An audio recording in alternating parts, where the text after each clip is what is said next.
Olá, sejam bem-vindas à nossa Paper Class de número 56.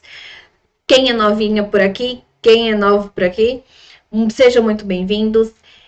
Esse é o nosso canal de escultura em papel, onde a gente fala sobre esse mundo da arte em papel, que é uma delícia. Eu adoro estar aqui compartilhando com vocês. Hoje já é a semana de número 56 que a gente está aqui falando sobre esses assuntos.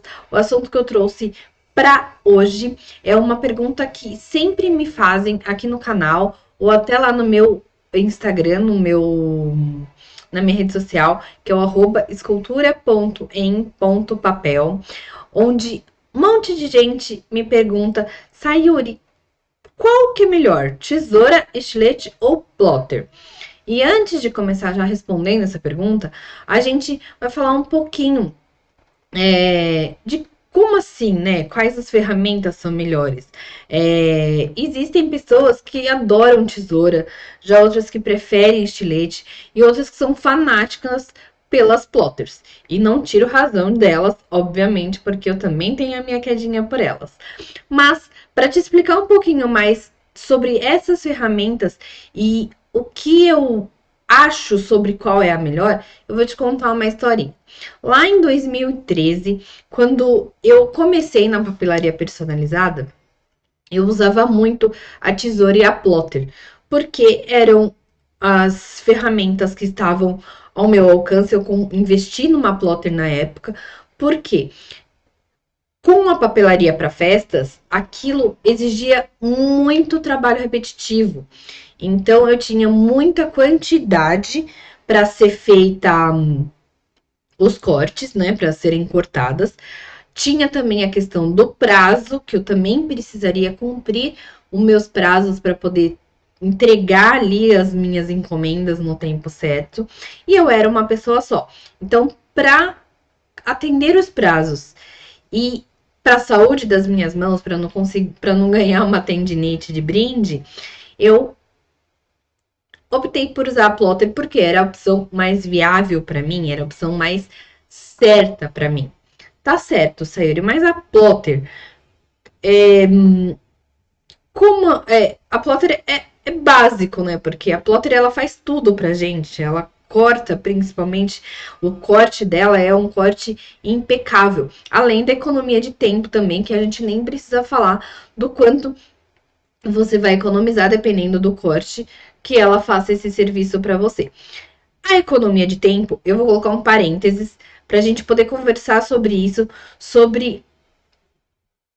depende do seu conhecimento da plotter. Se você já tem um conhecimento com a plotter, já sabe usar ali o programa, onde você precisa rasterizar as peças, desenhar as peças e tudo mais, ok. Se você ainda não tem conhecimento, não tem uma plotter, pode ser que não seja tão fácil no começo.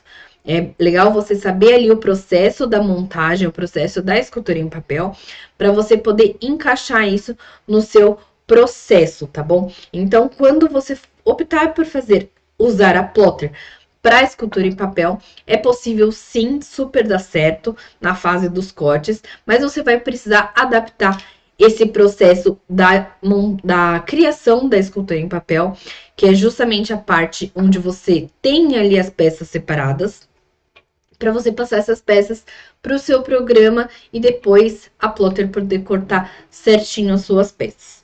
Tá certo? E isso a gente nem precisa comentar sobre a qualidade do corte, que eu acho que é uma opção super válida pra gente cortar, principalmente as peças que a gente não consegue cortar muito bem a mão, né? Tem dias que a coordenação motora não colabora e aí não tem jeito, a gente pode sim recorrer a ela, principalmente para aqueles cortes que são muito detalhados, muito fininhos, ou que a gente não consegue fazer ele na tesoura ou no estilete.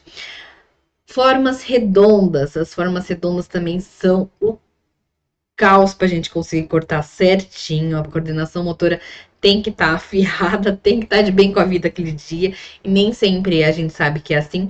E até mesmo as letras. Letras são formas difíceis de serem cortadas na mão. Então, é uma das formas também que você pode usar para poder usar a sua plotter de corte junto com a sua produção de escultura em papel, tá certo? E aí, voltando lá para a época onde eu fazia papelaria personalizada, 4 anos depois que eu já estava fazendo e vendendo pelo Brasil todinho, eu me vi num dilema. Eu comecei a perceber que o trabalho que a minha plotter fazia era justamente o trabalho que eu gostava de fazer. Exatamente. Eu gostava de cortar. Esse era o meu prazer na papelaria. Eu gostava de pegar as pecinhas ali, cortar por mais pequenininhas que fossem, mas eu gostava de usar ali o meu bisturi, a minha tesoura. Na época eu usava um bisturi em vez do estilete de precisão. E aí eu fui me acostumando com aquilo e percebendo que realmente a parte do processo que eu mais gostava era o corte. E aí foi quando eu repensei sobre o meu negócio de papelaria personalizada, se estava realmente fazendo sentido para mim. E eu vi que não brilhava mais o meu olhinho, né? Não era uma coisa que me despertava um amor assim intenso, uma coisa que eu gostava muito de fazer. Porque depois que a gente começa a fazer as coisas que realmente a gente vai percebendo quais os pontos bons, os pontos que a gente não gosta tanto. E aí eu vi que aquilo ali já não fazia mais sentido para mim. Fazer aquela produção em massa, aquela quantidade absurda, não estava mais fazendo sentido para mim. Foi quando eu comecei a criar peças mais exclusivas, até mesmo para festas. Comecei a fazer bandeirolas, bolos fakes, portas maternidades, que eram peças únicas e que me permitiam usar ali minha tesoura e meu estilete numa boa. E aí eu te pergunto, por que então não usar as 3 formas para fazer a sua escultura em papel? Não existe uma ferramenta certa, na verdade, né?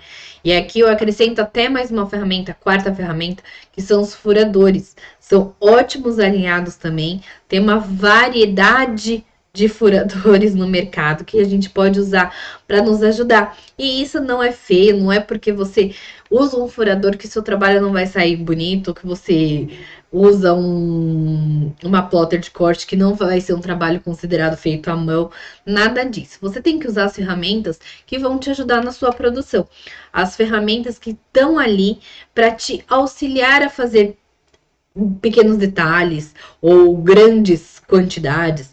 E se você pega uma encomenda que precisa fazer várias peças redondinhas e aí você não quer usar o furador, você pode usar plotter para incrementar, para acrescentar no seu processo criativo. Isso é super válido. Até hoje eu uso alguns dos meus furadores que eu comprei lá na época da papelaria, aqueles furadores, principalmente aqueles furadores que fazem um círculo bem pequenininho. Eu uso muito isso e me ajuda muito a fazer cortes bem pequenininhos e eu ganho, ó, muito tempo com isso. Tá certo? Então, eu sou defensora que na verdade, a melhor ferramenta é a ferramenta que mais te agrada, a ferramenta com que mais você se identifica, com o que mais você se adapta, com o que mais você gosta de trabalhar. Porque quando a gente trabalha com uma ferramenta que a gente curte trabalhar com ela, o trabalho flui e muito bem. E fica muito legal o resultado final. Então, não existe ferramenta certa. Essas são algumas das sugestões que eu passei para vocês de como usar plotter e furadores na sua construção da escultura em papel também, que super dá certo. Não existem regras na arte, não existe nem o certo e nem o errado, e sim o que dá certo ou não para você, tá certo? Na época, o que deu certo para mim foi cortar na mão, que foi o que eu mais gosto. E aí, para você, pode não ser isso. Pode ser a montagem da escultura em papel, pode ser a parte da colagem, pode ser a parte do desenho. Enfim, fica o que você mais se identificar, o que mais você se adapta. Tá certo? A aula de hoje foi bem curtinha, mas espero que dê para vocês entenderem que, na verdade, é só uma questão de adaptação e de identificação do que você mais gosta de fazer no seu processo criativo, tá certo? Deixa aqui nos comentários qual a ferramenta que você mais curte, que eu vou adorar saber. E eu espero vocês na próxima Paper Class, tá certo? Um beijo e até a próxima aula. Tchau, tchau, gente!